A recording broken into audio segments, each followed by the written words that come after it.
صرف اور صرف ان کو چیف جسٹس بننے سے روکنے کے لیے یہ ساری کوششیں ہو رہی ہیں.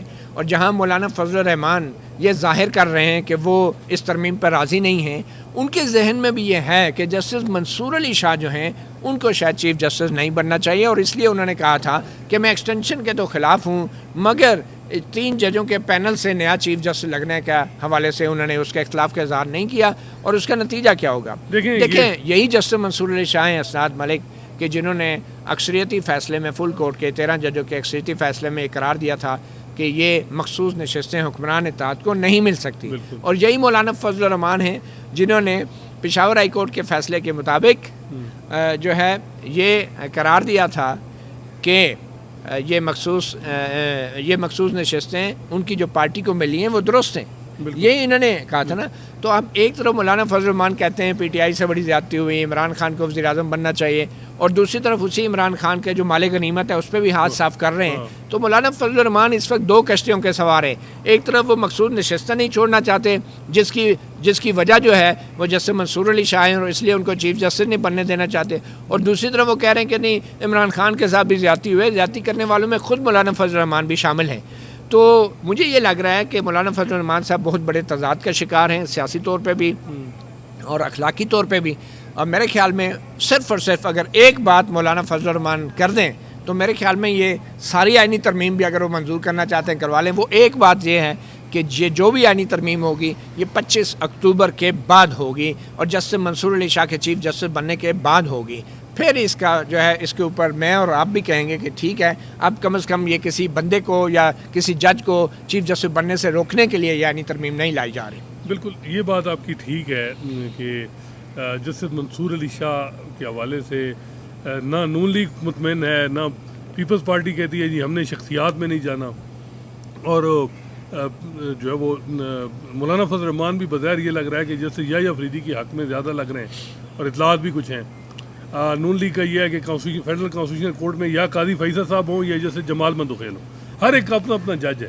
اب پی ٹی آئی جو ہے وہ 12 جولائی کی بنیاد پہ کہتی ہے کہ جیسے منصور علی شاہ ہوں, ہر ایک ان کا بھی ماضی میں ان کا بھی کوئی اچھا نہیں رہا ٹریک ریکارڈ, لیکن میں سمجھتا ہوں کہ جو جیسے منصور علی شاہ ایک سینئر پونی جج تھے اور الجہاد ٹرسٹ میں بھی ہے, اور جو ایک خوبصورتی ہے اس عدلیہ میں کہ ہر ایک کو پتہ ہوتا ہے کہ اگلے 4 سال بعد 5 سال بعد چیف جسٹس آف پاکستان کس نے ہونا ہے. تو میرا خیال ہے کہ کوئی مینیپولیشن نہیں ہے, کوئی لابنگ نہیں ہے. اب کچھ لوگ کہتے ہیں جی کہ ثاقب نثار نے بھی تو یحییٰ افریدی سے 15 دن پہلے جیسے منیب کو سپریم کورٹ میں لائے, تو ود ان انسٹیٹیوشن جو ہے وہ لابنگ مینیپولیشن رہی ہے. لیکن ایکسٹرنل فورسز نے جس طرح اب عدلیہ کیونکہ کمزور ہے, تقسیم ہے عدلیہ, اور جیسے کہ آپ نے دیکھا کہ موجودہ صورتحال میں چیف جسٹس قاضی فیصل کا جو رول ہے وہ بڑا امپورٹنٹ ہے. وہ کیا حکومت میں یہ مان ہی نہیں سکتا, حکومت اتنا بڑا اقدام ان کو کم از کم یہ کانفیڈنس نہ ہو کہ سپریم کورٹ کا ایک سیکشن ہمارے ساتھ نہیں, وہ ان کو اندازہ ہوگا تب وہ اتنے بڑا رسک لے رہے ہیں. یا تو یہ تو جس طریقے سے میں سمجھتا ہوں کہ یہ جو ڈرافٹ آیا ہے, اس ڈرافٹ جس نے لکھا ہے یا جو بھی جو اس کی مدد سرائی کر رہا ہے, وہ تو میرا خیال ہے شریف الدین پیرزادہ کو بھی بھول جائیں گے ہم لوگ, جس طرح کا یہ چیز آ رہی ہے کہ ایک عدالت مطیع اللہ جان صاحب بن رہی ہے جس کے جج پرائم منسٹر شہباز شریف لگائیں گے پہلی دفعہ پہلے 3 سال کے لیے, پلان تو 3 سال کا ہے. پھر وہ جج جو اور ہیں 6-7 اور جو لگنے ہیں فیڈرل شریف اور فیڈرل کانسٹیٹیوشن کورٹ میں, وہ چیف جسٹس کے ساتھ مل کے لگانے ہیں. اور پھر 3 سال کا پلان جو ہے اس کے بعد نیشنل اسمبلی میں یہ نہیں ہے کہ آپ نے اپوزیشن میں 4 لوگ ہوں گے, اس میں یہ ہے کہ پروپورشنل ریپرزنٹیشن سے ہر جماعت کا حصہ ہوگا. اب پی ٹی آئی کے اگر 2 دے دیں اور 6 مولانا کو بھی 1-2, وہ نیشنل اسمبلی بھی پھر اور اسپیکر اس کو طے کرے گا.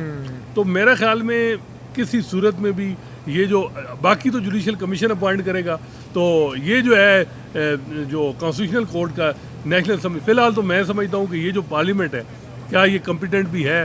فارم 47 کا جو وہ ایک معاملہ ہے سیریس, ٹریبیونل جب تک فیصلہ فائنل نہیں دیتے 180 کیسوں کا, یہ ججز کو بھی حیا آنی چاہیے جو ججز اس چکر میں لائیں کہ جی ہمیں 3 سال ہیں, اور وہ پہلے دیکھیں کہ یہ اس سے بہتر تھا کہ یہ مشرف دور میں ہی جو ہے وہ پی سی او کے تحت حلف لے لیتے, اور وہ زیادہ کم از کم آئین کا یہ تو نہیں تھا کہ سپریم کورٹ کا حلیہ بگڑ جاتا. بالکل صحیح. اب جو اس پہلے تو یہ ہے کہ یہ جو پارلیمنٹ آئی ہے اس پہ جو سوالات ہیں پہلے ٹریبیونل ڈیسائیڈ کریں, پھر ایک ایک نمبر سے 3-4 لوگ اغوا کر کے یہ کر کے اس کی کیا لیجٹمیسی ہے. ایگزیکٹلی. اور پھر معذرت کے ساتھ اس وقت سپریم کورٹ بالکل خاموش. میں تو سمجھتا ہوں کل ہی سپریم کورٹ کو اس معاملے پہ کم از کم فل کورٹ میٹنگ ہونی چاہیے.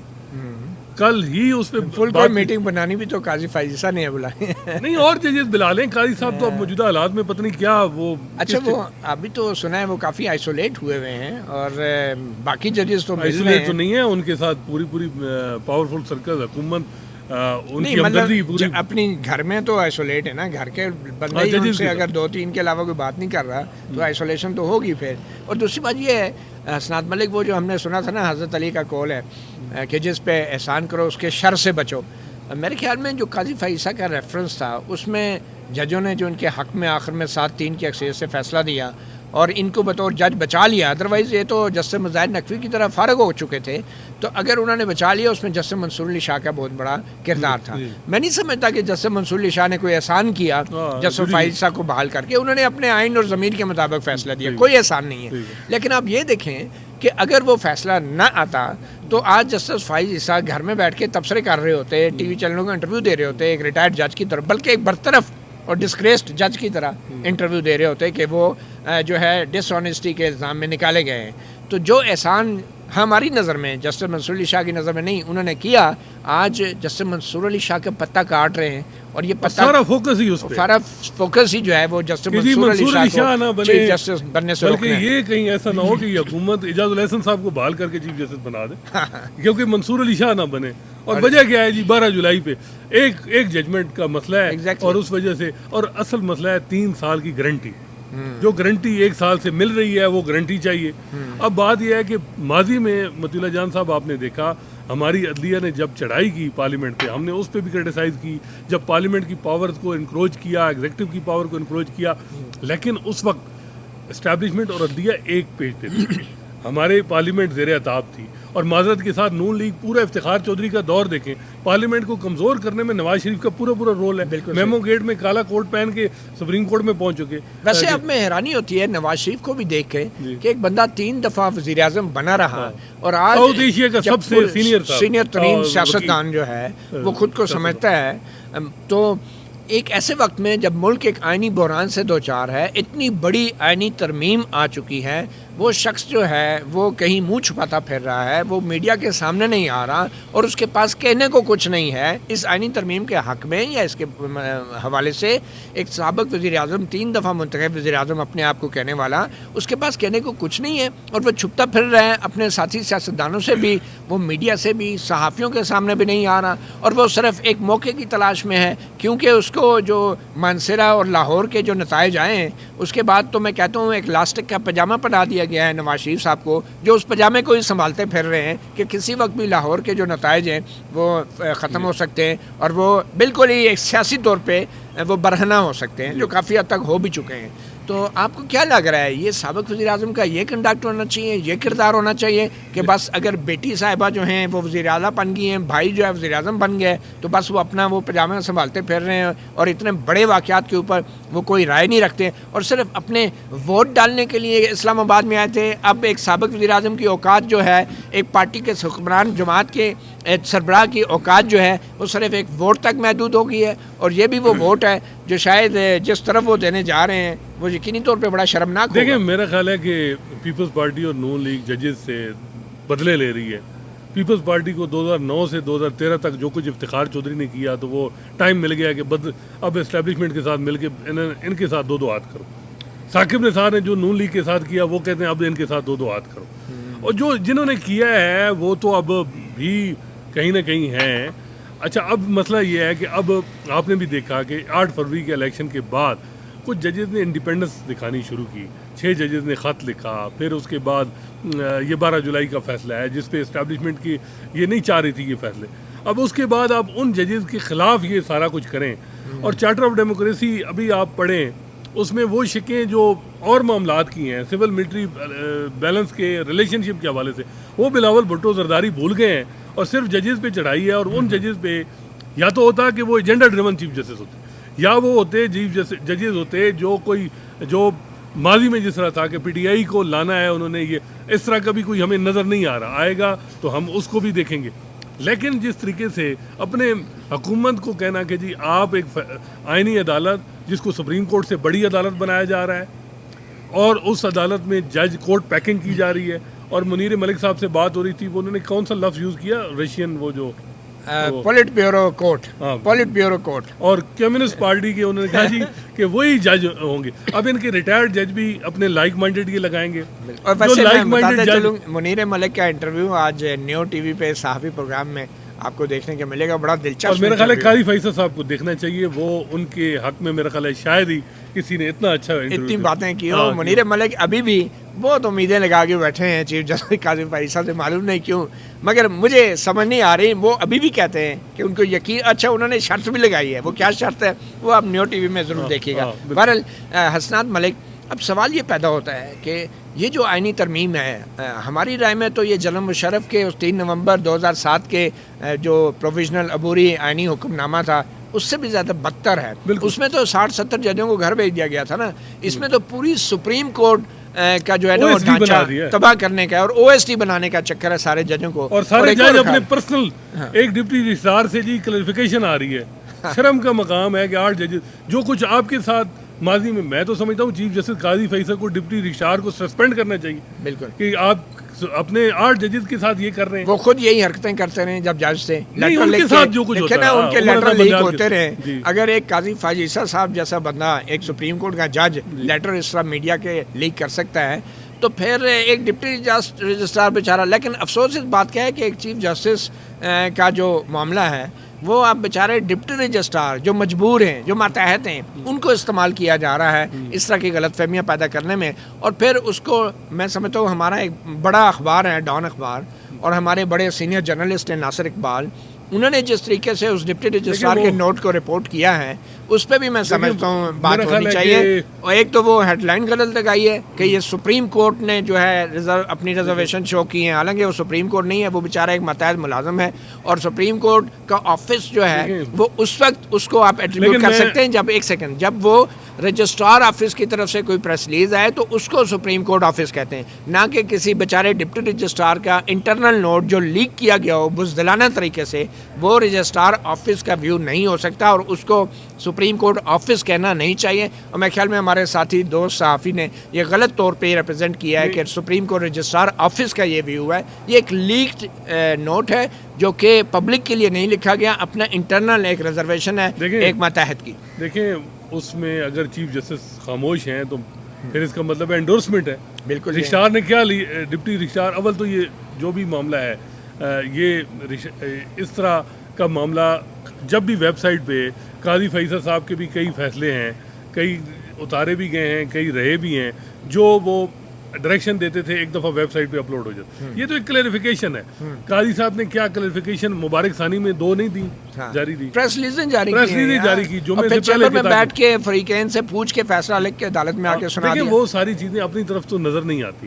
لیکن اب میرا سوال ہے مطیع اللہ جان صاحب آپ سے, آپ نہیں سمجھتے کہ پری ایمپٹ کوئی پٹیشن آنی چاہیے؟ کچھ تو عابد زبیری صاحب نے, اور کچھ اطلاعات ہیں کہ کوئی ایک بڑی پٹیشن, کچھ ریٹائرڈ ججز بھی ایکٹیو ہیں, اور کوئی جو ہے وہ اکٹھے ہو رہے ہیں, ویل ریپیوڈ ریٹائرڈ ججز بھی, کچھ دوسرے ججز بھی, اور میرا خیال ہے ان کا حق بھی بنتا ہے کہ جب یہ 15-15 لاکھ کی پینشن وہ لے رہے ہیں تو اب اپنے ادارے کے لیے کم از کم وہ اتنا تو کر سکتے ہیں کہ وہ آ کے سپریم کورٹ میں ایک کانسٹیٹیوشن پٹیشن ہی فائل کر سکتے. دیکھیں جی حسنات ملک, آپ بھی بہت دفعہ یہ بات کر چکے ہیں, اور ابھی بھی میں یہ کہتا ہوں کہ جو پاکستان بار کونسل ہے وہ تقریباً 2 لاکھ پاکستانی وکلاء کی ایک نمائندہ تنظیم ہے, اور یہ اسٹیچوٹری باڈی ہے.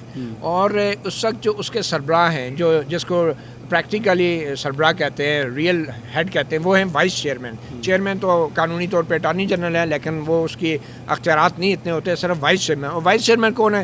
وہ ایک پکا جیالہ ہے, اس کو کوئی پرواہ نہیں ہے کہ اس نے کالا کوٹ پہنا ہے, وہ 2 لاکھ وکلا کا نمائندہ ہے, وائس چیئرمین ہے بار کونسل کا. اور وہ کون ہے؟ وہ پوچھیں تو صحیح نا, وہ ہیں فاروق ایچ نائک صاحب, جو چیئرمین ایگزیکٹو نہیں ہے, اب وہ وائس چیئرمین ہو گئے, اور ان کی جگہ دوسرے چیئرمین میں نے ان سے کل تو ہاں جی آپ بات ہوئی ہے, وہ کہتے ہیں جی مجھے تو کمیٹی میں بھی نہیں شامل کیا گیا, حالانکہ پہلی دفعہ ہوا ہے کہ پیپلز پارٹی نے ایک وکیل کو بھی جو ہے وہ اس کو جو اسپیشل کمیٹی ہے اس میں بھی نہیں شامل. صرف یہ کہنے کی باتیں ہیں, انہوں نے خود شامل نہیں ہوئے. میں آپ کو لکھ کے دے سکتا ہوں, یہ فاروق نائک کو معلوم تھا کہ یہ کیا ترمیم آ رہی ہے, وہ خود شامل اس لیے نہیں ہوئے کہ وہ 2 لاکھ وکلا کا انہوں نے نمائندگی کا ایک ٹھیکہ بھی پکڑا ہوا ہے, اور وہ نہیں چاہتے تھے کہ اگر بار کونسل کا وائس چیئرمین اس کمیٹی میں شامل ہوتا تو ان کو استعفیٰ دینا پڑتا ہے اس چیز کے اوپر, کیونکہ بار کونسل تو ایسی آئینی ترمیم کے کبھی پسند نہیں کرے گی. اور ہم اسی وجہ سے فاروق نائک صاحب نے اپنا منہ بند رکھا ہوا ہے, کیونکہ ایک طرف ان کی وفاداریاں آصف زرداری کے ساتھ ہیں, پیپل پارٹی کے ساتھ ہیں, اور دوسری طرف وہ 2 لاکھ پاکستانی وکلا کو دھوکہ دے رہے ہیں. میرے خیال میں پاکستان پیپلز پارٹی کی جو ابھی حمایت ہے اس آئینی ترمیم کے بعد, اور انہیں روز ہم ٹیلی ویژن اسکرین پر دیکھتے ہیں فاروق نائک زرداری صاحب کے کبھی دائیں ہوتے ہیں کبھی بائیں ہوتے ہیں, تو فاروق نائک صاحب کو استعفیٰ دے دینا چاہیے اب. اور vice chairman Pakistan bar council کا جو عہدہ ہے وہ میرے خیال میں اتنا کمزور کبھی نہیں ہوا جتنا فاروق نائک صاحب نے اس کو کمپرومائز کیا ہے. ڈی ایچ اے کے ساتھ مل کے اب یہ جو ڈی ایچ اے والا معاملہ ہے یہ بھی ایک بڑا خوفناک معاملہ ہے. سپریم کورٹ بار کے اب حالت دیکھ لیں کہ انہوں نے اپنی اسلام آباد میں جو رہائشی اسکیم ہے اس رہائشی اسکیم کی جگہ بھی سپریم کورٹ کے ججوں نے ملی بھگت سے بشمول چیف جسٹس قاضی فائز صاحب اس بینچ کا حصہ تھے, انہوں نے ایک قرار دے دیا کہ یہ وکیلوں کی جو ایسوسیشن ہے اس کے لیے بھی زمین ایکوائر کرنا وہ پبلک پرپس ہے. تو اب اس کے حوالے سے بھی ڈی ایچ اے نے معاہدہ کیا ہے سپریم کورٹ بار کے ساتھ, اور ڈی ایچ اے جو ہے ان کو وکیلوں کو وہ گھر وہ اپنے پلاٹ ڈیولپ کر کے دے رہا ہے, سڑکیں کمرشل ایریا پورا ڈی ایچ اے کے حوالے کر دیا گیا ہے, اور وکلا کی اسکیم کے فوراً بعد ہی ڈی ایچ اے نے اپنا ایک ڈی ایچ اے کا نیا فیز کے لیے زمین بھی ایکوائر کر لی ہے. تو اب سپریم کورٹ بار بھی جو ہے وہ کمپرومائز ہو چکی ہے, اور موجودہ صدر شہزاد شوکت بھی کمپرومائز ہو چکے ہیں, اسی لیے وہ ابھی کھل کے بات نہیں کر رہے. یہ بار کی آپ کو پتہ ہے کہ ان کے نظام چلانے کے لیے ایک سپریم کورٹ کا سرونگ جج جو ہے وہ چیئرمین ہے ایک میڈیا میں, اس کو کہتے ہیں خان صاحب, اس کو مینجمنٹ کمیٹی کہتے ہیں. آپ اندازہ لگائیں وکیلوں کی ایک پرائیویٹ ہاؤسنگ اسکیم ہے, اس کی مینجمنٹ کمیٹی میں سپریم کورٹ کے جج کو بٹھا دیا, اور یہ پہلی بار نہیں ہے, پہلے بھی ہوتا رہا ہے, مگر یہ وہ جسٹس امین الدین خان صاحب ہیں جو ابھی سٹنگ جج ہیں.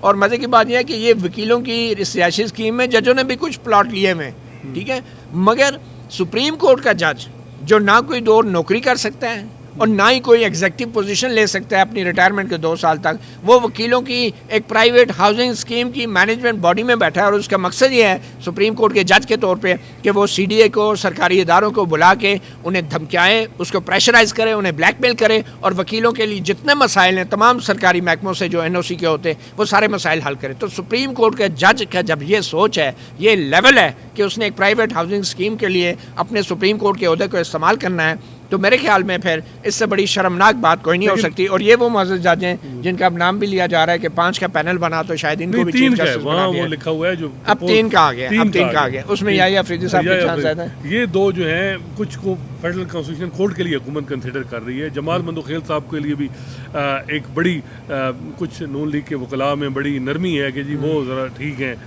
قائی صاحب سے زیادہ پھر وہ ٹھیک ہیں, بہتر ہیں. تو خیر یہ بتائیں کہ اب ججز کو کرنا کیا چاہیے؟ کیا چپ کر کے بیٹھ جائیں, ویٹ کریں امینڈمنٹ آ جائے اور وہاں اٹارنی جنرل آئے کہ جی آپ کے پاس تو اختیار ہی نہیں ہے, اب تو فیڈرل کانسٹیٹیوشن کورٹ بن گئی ہے وہ, کیونکہ ان کے پاس تو اپنے کیا کرنا چاہیے؟ میرے خیال میں ججز وکلاء تو چلیں وہ ایک سیکشن تو حکومت کے ساتھ کھڑا ہے, سپریم کورٹ بار کا الیکشن بھی اگلے مہینے ہے, اس کا بڑا امپیکٹ ہوگا, میں بھی اس بہانے کیا پتا کوئی وہ دھڑا بھی, اور ان کے پلاٹ جو ہے وہ ڈی ایچ اے ڈیولپ کر کے دے رہا ہے. سپریم کورٹ بار جس نے جنرل مشرف کے خلاف کامیاب تحریک چلائی تھی, اب وہ پلاٹوں کے اوپر بالکل فارغ نہیں. لیکن آپ کے خیال میں اب ججز کو کیا, ہائی کورٹ اور سپریم کورٹ کے 125 جج ہیں, کیا کرنا چاہیے؟ دیکھیں, آپ نے خود اس کا ایک سولوشن دیا ابھی کچھ دیر پہلے. آپ نے کہا کہ ججز کو ایک فل کورٹ میٹنگ بلانی چاہیے اور فل کورٹ اجلاس ہونا چاہیے, اور وہاں پہ آپس میں بیٹھ کے وہ یہ طے کریں کہ انہوں نے اپنے آپ کو نہیں, انہوں نے اپنی سپریم کورٹ کو بچانا ہے. اب دیکھیں جسٹس منصور علی شاہ کو آپ ہٹا نہیں سکتے, وہ جج پھر بھی رہیں گے اور سینئر پیونی جج ہوں گے اگر وہ چیف جسٹس نہیں بھی بنتے. تو بنیادی طور پہ ان ججز نے اگر خاموشی اختیار کی تو اس کا مطلب ہے کہ وہ صرف شکر کر رہے ہیں کہ ہماری نوکری بات کی, مگر انہیں سپریم کورٹ کے ادارے کو بچانے کے لیے سوچ وچار کرنی چاہیے. اب جو نوکری بچائے گا نا, میں سمجھتا ہوں وہ پی سی او کے تحت حلف ہوگا, جس نے 2007 میں بھی لیے, جنہوں نے پی سی او کے تحت 1999 میں لیے. تاریخ میں یہ جج اسی طرح یاد رکھے جائیں گے. اچھا, تاریخ میں قاضی فائزی کو کیسے یاد رکھا جائے گا؟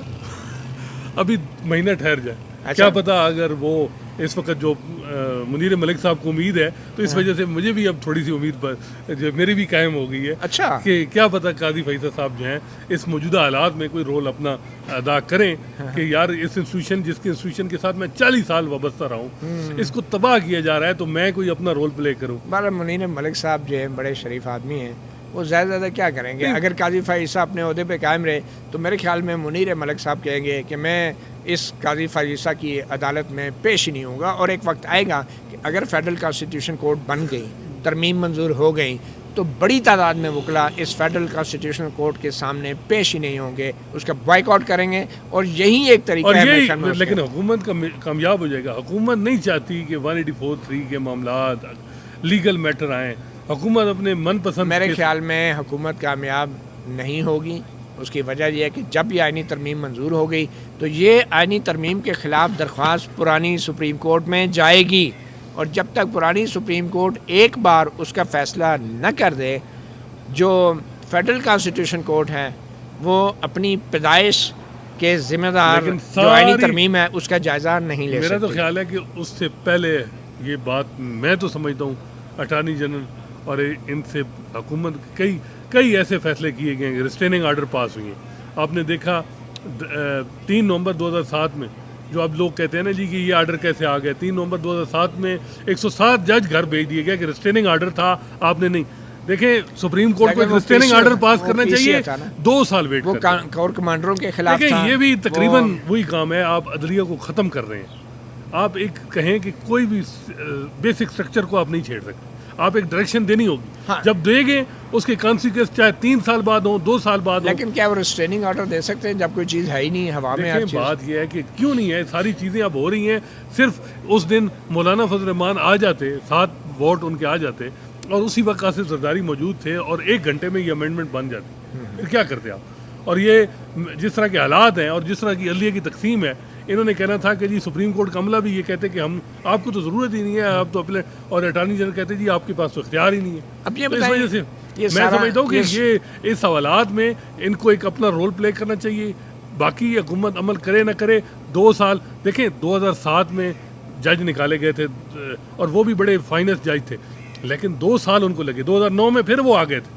یہ ٹائم تھوڑا سا اب نوکریوں کے لیے لگیں گے نا جج، تو پھر نوکریاں کے لیے پھر انسٹیٹیوشن تو ختم ہو جائے گا. آپ کو لگتا ہے کہ وکلا باہر نکلیں گے، اور اگر ان کے جو تنظیمی عہدیدار ہیں وہ کسی لالچ میں آ کے باہر نہیں نکلتے تو کیا وکلا بھی نہیں نکلیں گے، اور وہ انتظار کریں گے کہ ہمارے جو باہر سے ان کے لیڈر کہیں گے تو باہر نکلیں گے؟ کیا کہتے ہیں؟ اس وقت حالات ایسے لگ رہے ہیں کہ وکلا میں وہ نہیں رسپانس جو ہونا چاہیے تھا. وکلا تنظیم جو عہدیداران میں باقی جو ہے ڈیبیٹ شروع ہو گئی ہے. ویسے ان وکلا کے عہدیداران کے لیے تو بڑی ویکینسیاں کریٹ ہو رہی ہیں، ان کا منہ بند کرنے کے لیے شاید یہ ساری ترمیمیں کی گئی ہیں کہ آپ کو جی کانسٹیٹیوشن کورٹ کا بنا دیں گے، آپ کو سپریم کورٹ، آپ کو ہائی کورٹوں میں 50-60 ویکینسیاں بھرنی ہیں. کسٹم ٹریبیونل پتہ کیا کیا ٹریبیونل ہیں، ان میں کون کون آ رہا ہے، یہ سارا کچھ نظر آ رہا ہے. لاہور ہائی کورٹ میں 24 سیٹیں ہیں.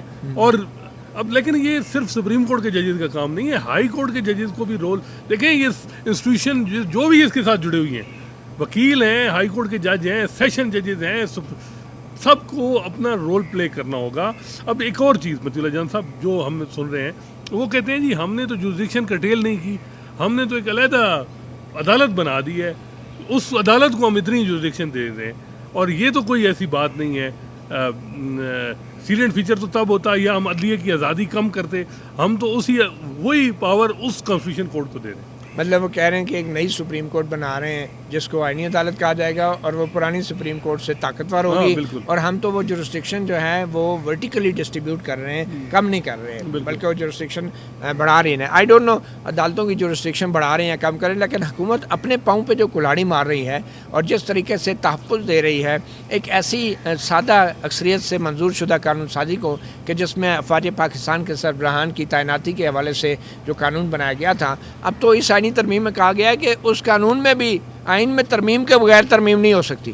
اب یہ بڑی مذاق خیز ایک بات ہے کہ جو لیٹ سے کہ آرمی چیف کی جو تعیناتی کے لیے قانون بنا تھا، اب اس قانون میں بنیادی طور پہ آرمی ایکٹ میں اب سادہ اکثریت سے ترمیم ہو سکتی ہے، لیکن صرف آرمی چیف کی نوکری کے قانون میں آئینی ترمیم کی ضرورت پڑے گی. یہ اتنا بڑا ایک تضاد ہے، یہ ہمارے سیاستدانوں کی اتنی چھوٹی سوچ ہے کہ جو پوری فوج کو جو قانون ریگولیٹ کرتا ہے آرمی ایکٹ، وہ تو سادہ اکثریت سے اس میں ترمیم ہو سکتی ہے، لیکن اس آرمی ایکٹ کا ایک سرکاری ملازم جو ہے اس کی مدت ملازمت میں توسیع کے حوالے سے جو قانون ہے، اس قانون کو آپ آئین میں ترمیم کے بغیر ترمیم نہیں کر سکتے. یہ کیا مذاق ہے؟ 63A میں کر رہے ہیں کہ انہی لا میکر سے ووٹ دلوائیں گے، بعد میں کہا جائے گا کہ ہاں جی اب امینڈمنٹ ہو گئی ہے تو ان کا ووٹ کاؤنٹ ہو جائے گا. اب یہ چیزیں آ رہی ہیں.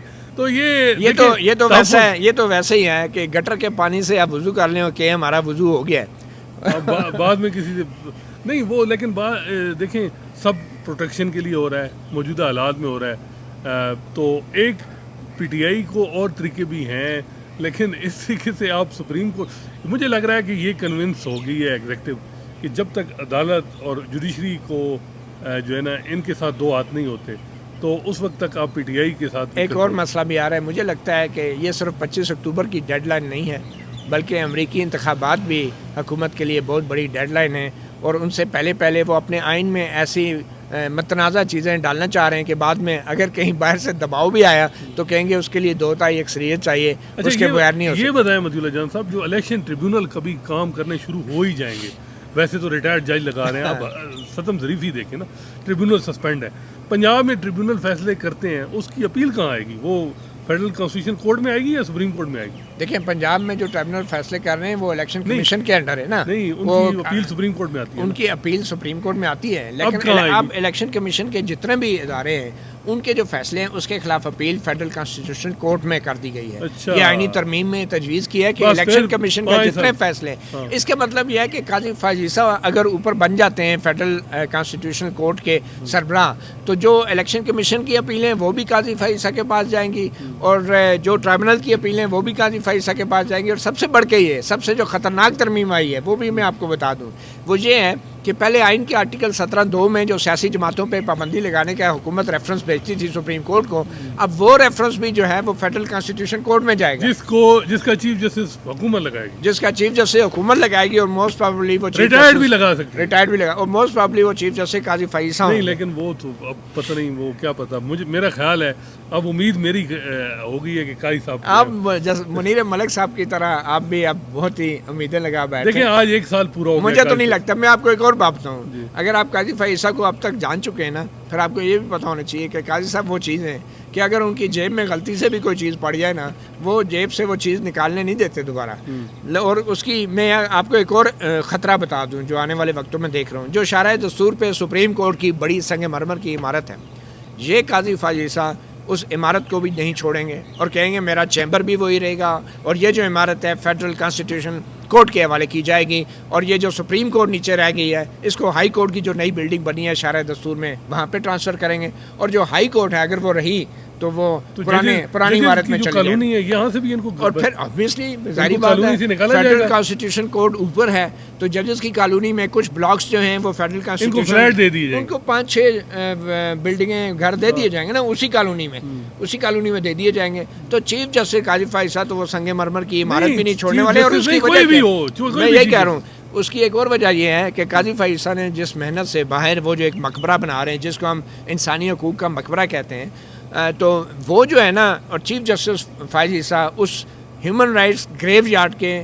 وہ گورکن ہیں کہ جنہوں نے وہاں پہ انسانی حقوق کا جس طریقے سے دفنایا ہے بلے کے نشان کے فیصلوں جیسے فیصلوں سے، تو وہ اس مقبرے کو بنانے کا شاید یہی مسئلہ ہے، وجہ تھی کہ ان کو یہ پتہ ہے کہ جو 2 سال کی محنت وہ شاید بظاہر کر رہے ہیں، 2 سال کی محنت، تو وہ محنت اگر ضائع نہیں ہوگی تو انشاءاللہ وہ اسی سنگ مرمر کی عمارت میں بھی رہیں گے اور اس مقبرے کے بھی مجاور بن کے رہیں گے. اس معاملے میں تو مولانا فضل الرحمان بڑے کلیئر ہے کہ نو مور ایکسٹینشن، نو مور ریٹائرڈ جج فیڈرل کانسٹیٹیوشن کورٹ کا وہاں لگایا جائے گا، اس پہ تو وہ کلیئر ہے. نہیں تو ریٹائرڈ جج کیا، وہ تو ابھی 25 اکتوبر سے اگر پہلے منظور ہوگی ترمیم تو قاضی فائز عیسی تو لگ سکتے ہیں. پھر ریٹائرڈ جج ان کو بھی وہ کہہ رہے ہیں کہ ایکسٹینشن نہیں دی جائے گی، ایکسٹینشن نہیں ملے گی نا، اپوائنٹمنٹ تو ہو سکتی ہے نا آئین کے تحت. لیکن دیکھیں میرا خیال ہے کہ چلیں وہ شخصیت تو جو بھی ہو، لیکن میں سمجھتا ہوں کہ وہ ایک کورٹ بنانا اس سے بڑا ایک معاملہ ہے. اگر شکور پراچا صاحب ہو جائیں، ان کو چیف جسٹس بنا دیں، یا کوئی اور ایسے ججز ہیں جو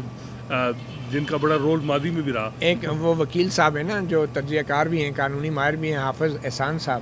جی جی. اب تو جو حالات بن گئے تو اب تو ان کو بھی چیف جسٹس لگا دینا دیکھیں چاہیے. 15 سال نہیں, وہ 15 سال کا جس وکیل کا بھی ایج پوری ہے, یعنی وہ پریکٹس 15 سال ہو گئے تو وہ لگ سکتے نہیں, ہیں. اب وہ میرے خیال میں 20 سال کر دیا انہوں نے فیصلے کانسٹیٹیوشن کورٹ کے لیے, اور پریکٹس ہے. لیکن بہرحال ہائی کورٹ سے بھی کسی جج کو جو 5 سال پورے ہو جائیں اس کو ڈائریکٹلی آ جا سکتے. ٹھیک ہے, بہرحال یہ کیا پتا جو ہے وہ عامر فاروق صاحب کو لے کے جائیں فیڈرل کانسٹیٹیوشن کورٹ میں, علی باقر نجفی صاحب ہیں, شجاعت صاحب ہیں, کئی ایسے. میں تو کہتا ہوں مظاہر نقوی صاحب کو لگا دیں, اب تو وہ بھی لگ سکتے ہیں, اب تو فلی کوالیفائی کرتے ہیں. اور مجھے نہیں لگتا اب مظاہر نقوی صاحب اور قاضی فیض صاحب میں کوئی فرق رہ گیا. جی اسناد ملک صاحب پھر اجازت لیں ناظرین سے. بہرحال بڑے ایکسائٹنگ ٹائمز ہیں, اور دیکھیں آنے والے دلوں میں مولانا فضل الرحمان صاحب جو ہیں وہ کس طرف منہ کر کے نماز پڑھتے ہیں. اجازت دیجیے, اللہ حافظ.